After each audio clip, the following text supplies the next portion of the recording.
नमस्कार दोस्तों, KS जी के स्टडी पॉइंट में आपका स्वागत है। यदि अभी तक आपने KS जी के स्टडी पॉइंट को सब्सक्राइब नहीं किया है तो सब्सक्राइब कर लें, वीडियो को लाइक और शेयर अवश्य करें। और यदि आप इसकी PDF चाहते हैं तो हमारे टेलीग्राम चैनल को ज्वाइन करें, जिसका लिंक आपको डिस्क्रिप्शन में मिल जाएगा। आज के करंट अफेयर्स के सेशन में हम पढ़ेंगे 9 मई 2020 के महत्वपूर्ण करंट अफेयर्स। प्रश्न 1, अंतर्राष्ट्रीय अग्निशमन दिवस कब मनाया जाता है? उत्तर ऑप्शन 3, 4 मई को अंतर्राष्ट्रीय अग्निशमन दिवस मनाया जाता है। महत्वपूर्ण तथ्य, हर साल 4 मई को दुनिया भर में अंतर्राष्ट्रीय अग्निशमन दिवस मनाया गया। इसे पहली बार साल 1999 में मनाया गया था।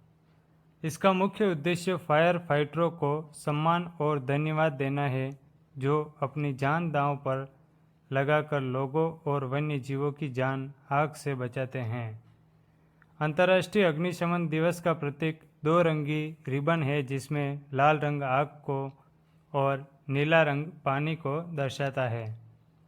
इस दिन यूरोप में दोपहर के समय 30 सेकंड तक फायर ब्रिगेड के सायरन बजाए जाते हैं। इसके बाद 1 मिनट के लिए मौन रखा जाता है। प्रश्न 2, हाल ही में विज्ञान और इंजीनियरिंग अनुसंधान बोर्ड ने कोविड-19 महामारी को नियंत्रित करने हेतु इसके गणितीय मॉडल और अभिकलनात्मक पहलुओं के अध्ययन के लिए किस योजना के तहत 11 परियोजनाओं को मंजूरी दी है? उत्तर ऑप्शन 1, मैट्रिक्स योजना के तहत मंजूरी दी है।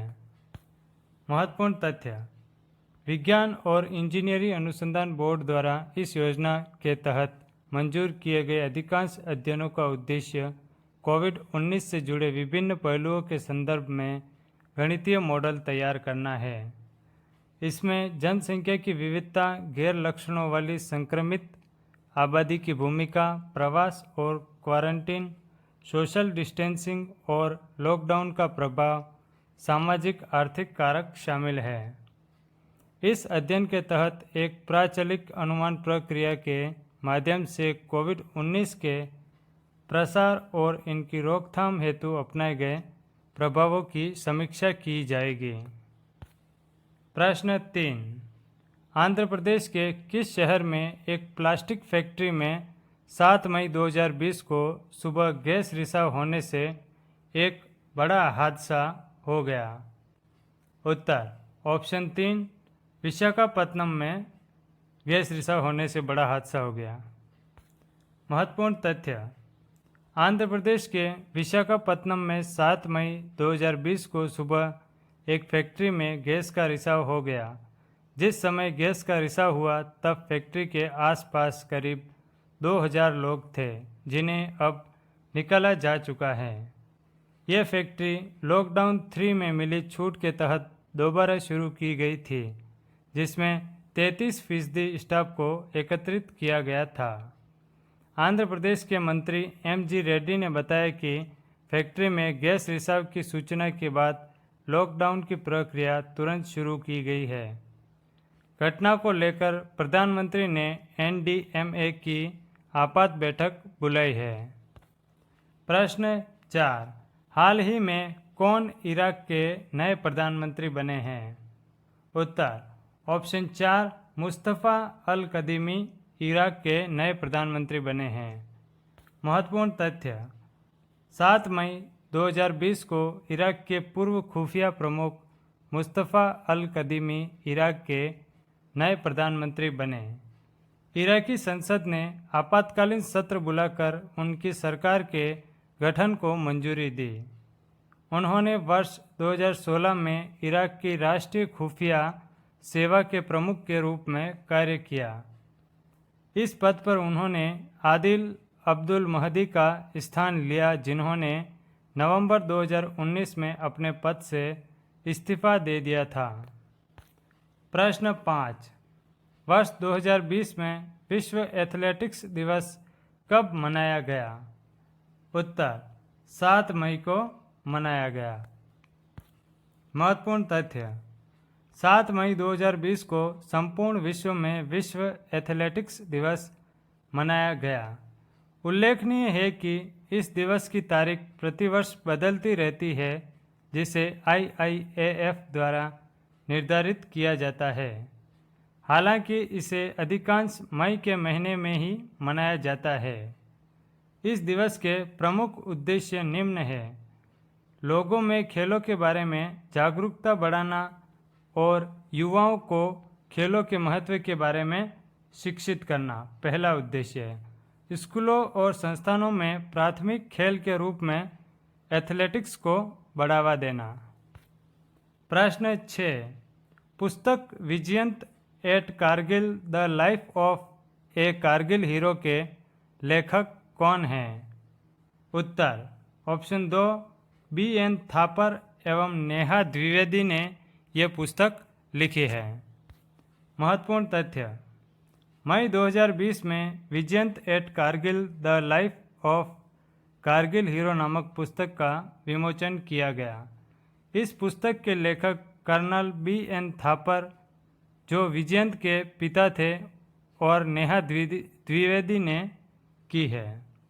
यह पुस्तक वीर चक्र पुरस्कार विजेता मरणोपरांत कैप्टन विजयंत थापर की जीवनी है। इस पुस्तक में भारतीय सैन्य अकादमी में शामिल होने के बाद उनकी यात्रा और अनुभवों का उल्लेख किया गया है।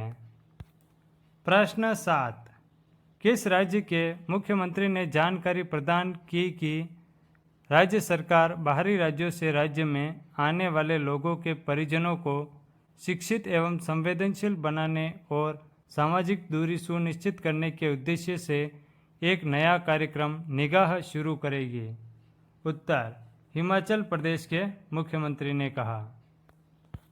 महत्वपूर्ण तथ्य: 5 मई 2020 को हिमाचल प्रदेश के मुख्यमंत्री जयराम ठाकुर ने जानकारी प्रदान की कि राज्य सरकार बाहरी राज्यों से राज्य में आने वाले लोगों के परिजनों को शिक्षित और संवेदनशील बनाने और सामाजिक दूरी सुनिश्चित करने के उद्देश्य से एक नया कार्यक्रम निगाह शुरू करेगी। निगाह कार्यक्रम के तहत सामाजिक दूरी बनाए रखने के विषय में जागरूकता पैदा करने हेतु आशा, आंगनवाड़ी और स्वास्थ्य कार्यकर्ता को जिम्मेदारी दी जाएगी। बाहर से राज्य में आने वाले लोगों को आरोग्य सेतु ऐप डाउनलोड करना अनिवार्य है।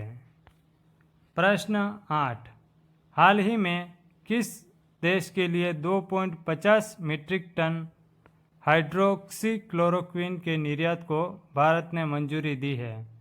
उत्तर: मेक्सिको के लिए मंजूरी दी है।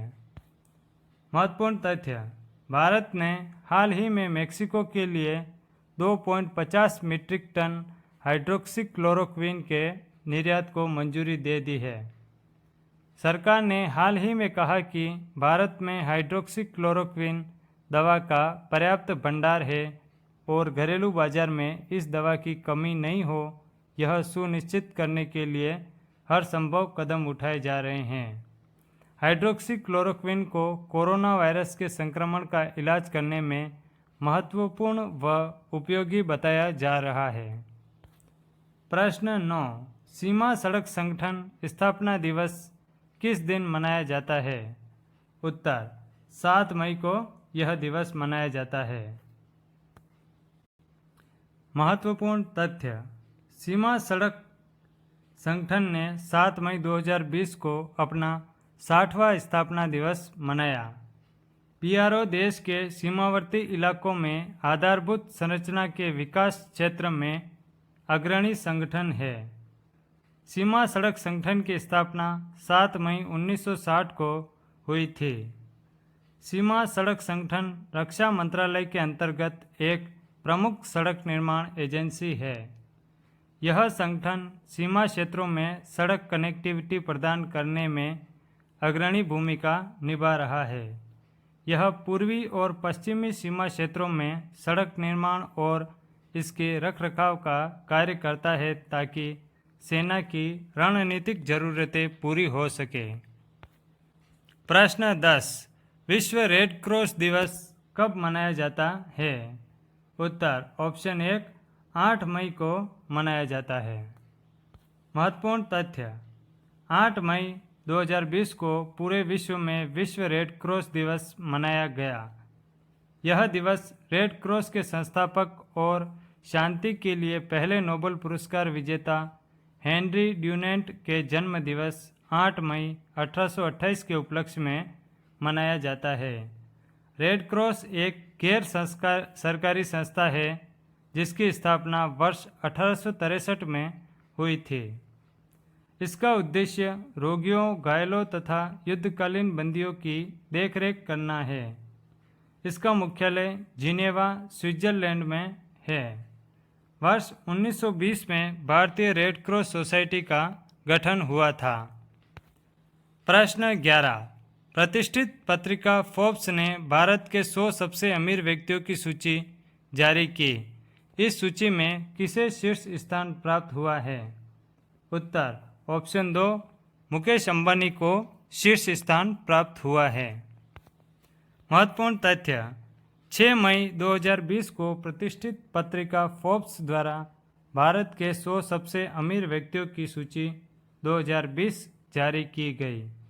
इस सूची में रिलायंस इंडस्ट्रीज लिमिटेड के अध्यक्ष मुकेश अंबानी 36.8 बिलियन डॉलर की संपत्ति के साथ लगातार 13वें वर्ष शीर्ष पर रहे।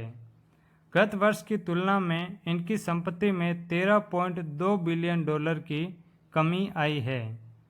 डी मार्ट सुपरमार्केट चेन के राधाकिशन दमानी 13.8 बिलियन डॉलर संपत्ति के साथ देश के दूसरे सबसे अमीर व्यक्ति हैं। HCL के संस्थापक और अध्यक्ष शिव नाडर 11.9 बिलियन डॉलर संपत्ति के साथ तीसरे स्थान पर रहे। कोटक महिंद्रा बैंक लिमिटेड के उदय कोटक 10.4 बिलियन डॉलर संपत्ति के साथ चौथे स्थान पर रहे। गौतम अडानी 8.9 बिलियन डॉलर संपत्ति के साथ पांचवें स्थान पर रहे। भारतीय एयरटेल के संस्थापक सुनील मित्तल 8.8 बिलियन डॉलर के साथ छठे स्थान पर रहे। साइरस पूनावाला 8.2 बिलियन डॉलर के साथ 7वें स्थान पर रहे। कुमार बिरला 7.6 बिलियन डॉलर के साथ 8वें स्थान पर रहे। Steel king Lakshmi Mittal 7.4 billion dollar के साथ 9वें स्थान पर रहे। विप्रो के संस्थापक अजीज प्रेमजी और सन फार्मा के संस्थापक दिलीप संघवी 6.1 बिलियन डॉलर की संपत्ति के साथ संयुक्त रूप से 10वें स्थान पर रहे। प्रश्न 12 किसने आयुष संजीवनी ऐप का शुभारंभ किया? उत्तर ऑप्शन 4 डॉक्टर हर्षवर्धन ने किया। महत्वपूर्ण तथ्य 7 मई 2020 को केंद्रीय स्वास्थ्य मंत्री एवं परिवार कल्याण मंत्री डॉक्टर हर्षवर्धन ने आयुष संजीवनी ऐप का शुभारंभ किया। इस ऐप से लोगों के बीच आयुष से संबंधित सिफारिशों और कदमों की स्वीकार्यता तथा उपयोग के साथ कोविड-19 के उन्मूलन में इनके प्रभाव से जुड़ी जानकारियां जुटाने में सहायता मिलेगी। इस ऐप को आयुष और MEITY द्वारा विकसित किया गया है। इसके अलावा डॉक्टर हर्षवर्धन ने 2 वैज्ञानिक अध्ययनों का भी शुभारंभ किया। इनमें से एक रोग निरोधक के रूप में कोविड-19 के मानक उपचार में आयुर्वेद के उपयोग पर सहयोगात्मक नैदानिकी अनुसंधान अध्ययन है, जो ICMR के तकनीकी सहयोग से वैज्ञानिक एवं औद्योगिक अनुसंधान के माध्यम से आयुष मंत्रालय, स्वास्थ्य एवं परिवार कल्याण मंत्रालय और विज्ञान एवं प्रौद्योगिकी मंत्रालय की संयुक्त पहल होगी। प्रश्न 13 centre for monitoring Indian economy की रिपोर्ट के मुताबिक भारत में कोविड-19 लॉकडाउन के दौरान अप्रैल में कितने लोग बेरोजगार हो गए? उत्तर ऑप्शन 4 12.2 करोड़ लोग बेरोजगार हो गए।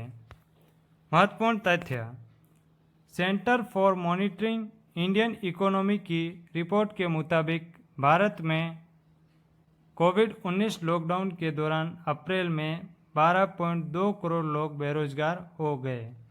बतौर रिपोर्ट 3 मई को समाप्त सप्ताह के दौरान देश में बेरोजगारी दर बढ़कर 27.11% हो गई।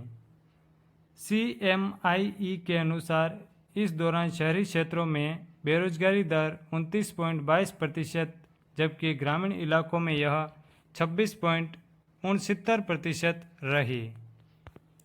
तो फ्रेंड्स, ये थे 9 मई 2020 के महत्वपूर्ण करंट अफेयर्स। यदि वीडियो पसंद आया हो तो लाइक करें, शेयर करें और हमारे चैनल KSGK स्टडी पॉइंट को सब्सक्राइब करें। धन्यवाद।